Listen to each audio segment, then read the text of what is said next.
Les années 1980 ont été une décennie pleine d'audace, d'innovation et de grands rêves. Pourtant, toutes les idées brillantes n'ont pas mené au succès. Certains produits voulaient changer le monde et ont échoué de manière spectaculaire. Pourquoi quelque chose qui semblait si prometteur a-t-il échoué? Quelles erreurs ont été commises et quelle histoire se cache vraiment derrière? Aujourd'hui, nous allons nous pencher sur 7 des échecs de produits les plus célèbres qui continuent de fasciner toute l'Europe. 1. DeLorean DMC-12.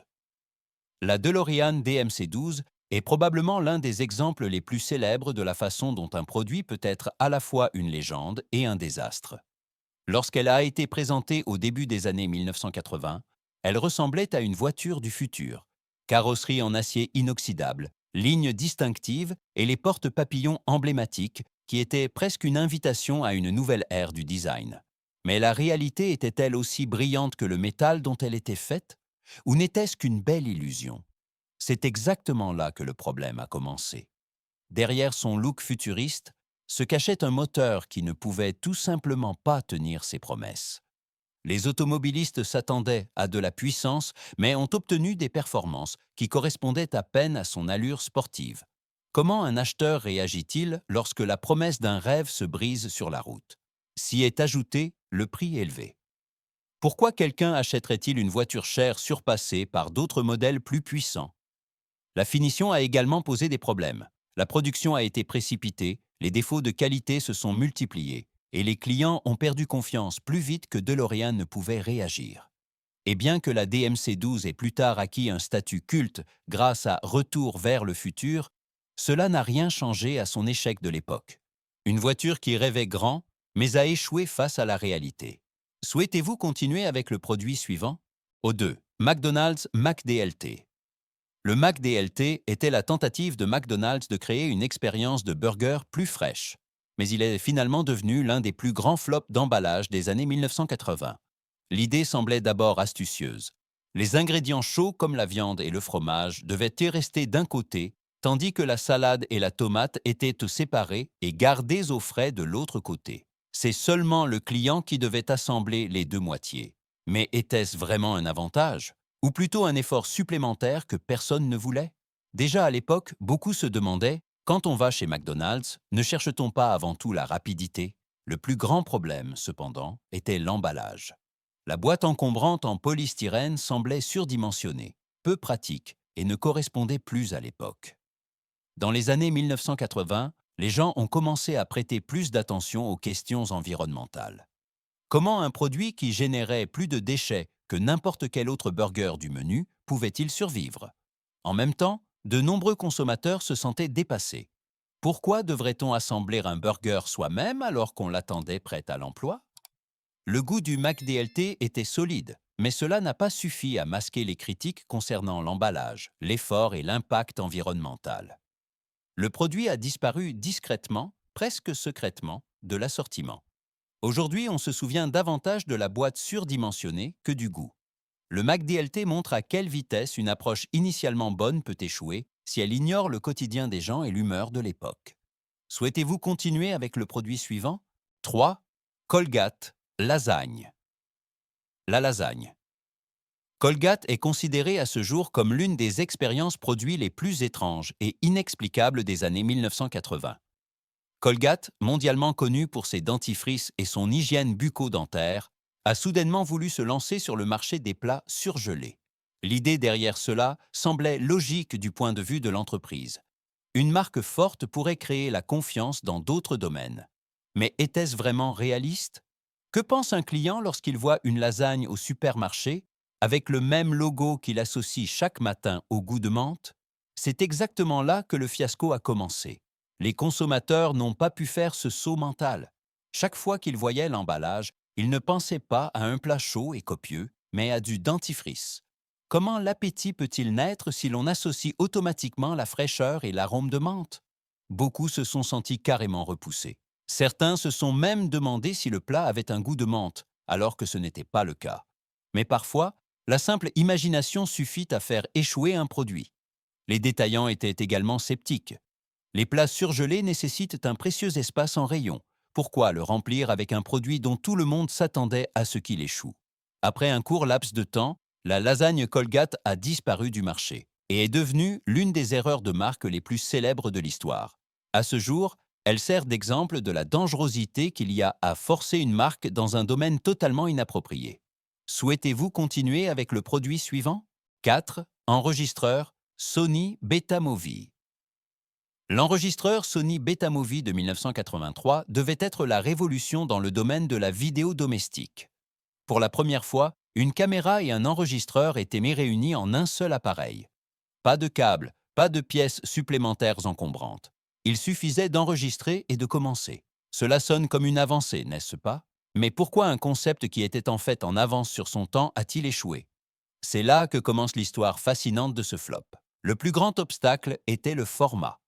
Le Betamovie utilisait des cassettes Betamax qui offraient une bonne qualité d'image, mais avaient des durées d'enregistrement nettement plus courtes que le standard VHS, de plus en plus populaire. Pourquoi quelqu'un achèterait-il un appareil coûteux qui offrait moins que la concurrence? De plus, l'enregistreur ne pouvait pas lire directement les enregistrements. Les utilisateurs devaient rentrer chez eux, insérer la cassette dans un appareil Betamax séparé et la regarder là. Combien de clients avaient envie de faire cela? Le prix était également un problème. La technologie était moderne mais chère, et beaucoup n'avaient pas l'impression d'en tirer une réelle valeur ajoutée. À une époque où le VHS dominait déjà, le Betamovie semblait être un coup de tête risqué. Et en fait, le produit s'est battu dès le début contre une tendance du marché que Sony avait simplement sous-estimée. Bien que l'idée fût innovante, le bon moment manquait. Au final, le Betamovie est resté une tentative audacieuse qui a manqué le coche. Un appareil qui a montré que l'innovation seule ne suffit pas. Elle doit aussi correspondre à la réalité des utilisateurs. Souhaitez-vous continuer avec le produit suivant? 5. IBM PC JR. L'IBM PC JR devait être en 1984 le grand pas d'IBM sur le marché des ordinateurs domestiques. Un nom de marque familier, un design moderne et l'espoir d'apporter le succès des ordinateurs professionnels IBM dans les salons. Mais pourquoi un produit qui aurait dû avoir un démarrage sûr a-t-il échoué? C'est là que l'on voit comment un seul détail peut faire s'effondrer toute une vision. Le problème le plus célèbre était le clavier. Petit, dur, imprécis, de nombreux utilisateurs l'appelaient avec moquerie Chiclet Keyboard, car les touches ressemblaient à des chewing-gums colorés. Comment travailler sérieusement avec cela? Parents, étudiants et passionnés de technologie attendaient du confort, pas de la frustration après quelques minutes. Quand on entendait IBM, on pensait qualité, mais le PCGR paraissait soudain bon marché. La confiance, une fois brisée, est difficile à restaurer. À cela s'ajoutait la compatibilité. Certains des programmes PC les plus populaires fonctionnaient même mal, voire pas du tout. Comment un ordinateur familial pouvait-il convaincre si même les logiciels standards ne fonctionnaient pas correctement? De nombreux acheteurs se sont sentis confus, incompris, voire trompés. À cela s'ajoutait un prix élevé qui n'était pas proportionnel aux limitations. Pourquoi payer plus cher si des modèles moins chers fonctionnaient mieux? IBM a tenté de réagir, mais les dégâts étaient déjà faits. Les ventes ont chuté, les médias se sont moqués, et après un peu plus d'un an, la production a été arrêtée. Le PCJR montre de manière impressionnante que même un grand nom n'est pas une garantie de succès si le produit ignore les besoins fondamentaux des utilisateurs. 6. Atari 2600, le déclin d'une légende. L'Atari 2600 fut initialement un succès gigantesque. Elle a apporté les jeux vidéo dans les salons et a marqué toute une génération. Mais comment un appareil si apprécié a-t-il pu, en quelques années, devenir le symbole d'un crash historique du marché? Qu'est-il arrivé à un système autrefois considéré comme un porteur d'espoir? La réponse réside dans une série de mauvaises décisions qui se sont enchaînées comme des dominos. Le déclencheur le plus connu fut peut-être le jeu E.T., développé à la hâte, déroutant, à peine jouable. Il est rapidement devenu synonyme de mauvaise qualité. Les joueurs étaient déçus, les revendeurs frustrés. Mais ce n'était que la pointe de l'iceberg. Parallèlement, une adaptation misérable de Pac-Man est sortie, qui ressemblait à peine à la version arcade populaire. Les fans se sont sentis trompés. Comment la confiance pouvait-elle subsister lorsque deux des plus grands titres de l'époque décevaient précisément sur ce système? De plus, des dizaines de fabricants tiers ont inondé le marché de jeux bon marché et mal programmés. Les étagères se sont remplies de titres que personne ne voulait. La qualité a rapidement chuté, l'offre a explosé, et les clients ont commencé à se détourner. Qui achèterait encore quelque chose si l'on ne pouvait pas être sûr qu'un jeu était jouable? Au final, cette combinaison a conduit à une perte massive de confiance. Les revendeurs sont restés avec d'énormes stocks invendus, l'industrie a sombré dans le chaos et Atari a perdu sa position autrefois incontestée. La 2600, autrefois une héroïne du monde du jeu vidéo précoce, est devenue un avertissement sur la rapidité avec laquelle la gloire peut s'effondrer lorsque la qualité est négligée. 7. Sony Walkman. Od kultowego urządzenia do przegapionej zmiany. Sony Walkman był w latach 80. światowym fenomenem. Małe urządzenie, które nagle umożliwiło słuchanie muzyki wszędzie, podczas uprawiania sportu, w autobusie, w drodze do szkoły. Walkman ukształtował styl życia, nowe rozumienie wolności. Ale jak produkt, który zdefiniował całą epokę, mógł później tak głęboko upaść? Odpowiedź leży w kluczowym momencie historii techniki, który Sony tragicznie zlekceważyło. Podczas gdy świat powoli zaczynał odchodzić od kaset, Sony trzymało się starych standardów. Mini-disk, zastrzeżone formaty, skomplikowane oprogramowanie. Wszystko to wydawało się sztuczną barierą. Dlaczego użytkownik miałby się ograniczać, skoro konkurencja oferowała proste rozwiązania? Kiedy pojawiły się odtwarzacze MP3, Sony początkowo nie widziało w nich poważnego konkurenta. Ale czy to nie był już pierwszy sygnał ostrzegawczy? Potem Apple wprowadził iPoda. Urządzenie, które było proste, eleganckie i natychmiast zrozumiałe. Podczas gdy świat stawiał na cyfrową wolność, Sony nadal upierało się przy zamkniętych systemach, mechanizmach ochrony przed kopiowaniem i nieprzejrzystym oprogramowaniu, takim jak Sonic Stage. Użytkownicy chcieli komfortu, a nie przeszkód. Nagle Walkman przestał być cool, stał się przestarzały. Symbol przeszłości, który nie pasował już do nowego krajobrazu technologicznego. Jak pionier mógł stracić kontakt z rzeczywistością? Bardzo prosto.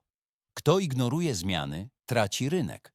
Walkman pozostaje symbolem kultury, ale jego upadek pokazuje, jak fatalne może być kurczowe trzymanie się starych sukcesów. Lata 80. pokazały nam, jak cienka może być granica między wizją a porażką. Niektóre pomysły były odważne, inne zbyt wczesne, jeszcze inne po prostu błędne. Ale każda z tych historii przypomina nam, że innowacja zawsze pozostaje ryzykiem. Jeśli spodobał Ci się ten film, zasubskrybuj kanał, daj nam łapkę w górę i zostań z nami, bo już wkrótce odkryjemy kolejne fascynujące historie ze świata wielkich wpadek i zapomnianych pomysłów.